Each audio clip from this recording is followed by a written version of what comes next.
دلچسپ سبق آموز واقعہ۔ ایک بادشاہ نے کسی بات پر خوش ہو کر ایک شخص کو یہ اختیار دیا کہ وہ سورج غروب ہونے تک جتنی زمین کا دائرہ مکمل کر لے گا وہ زمین اس کو الاٹ کر دی جائے گی، اور اگر وہ دائرہ مکمل نہ کر سکا اور سورج غروب ہو گیا تو اسے کچھ نہیں ملے گا۔ یہ سن کر وہ شخص چل پڑا۔ چلتے چلتے ظہر ہو گئی تو اسے خیال آیا کہ اب واپسی کا چکر شروع کر دینا چاہیے، مگر پھر لالچ نے غلبہ پا لیا اور سوچا کہ تھوڑا سا اور آگے سے چکر کاٹ لوں گا۔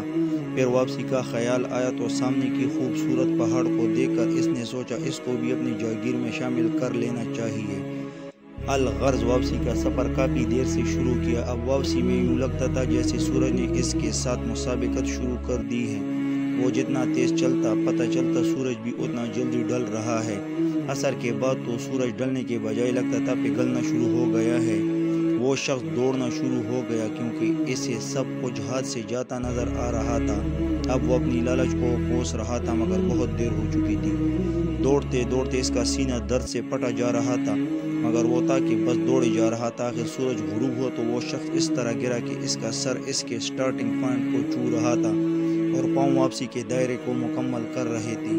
یوں اس کی لاش نے دائرہ مکمل کر دیا۔ جس جگہ سے وہ گرا تھا اسی جگہ اس کی قبر بنائی گئی اور قبر پر خطبہ لگایا گیا جس پر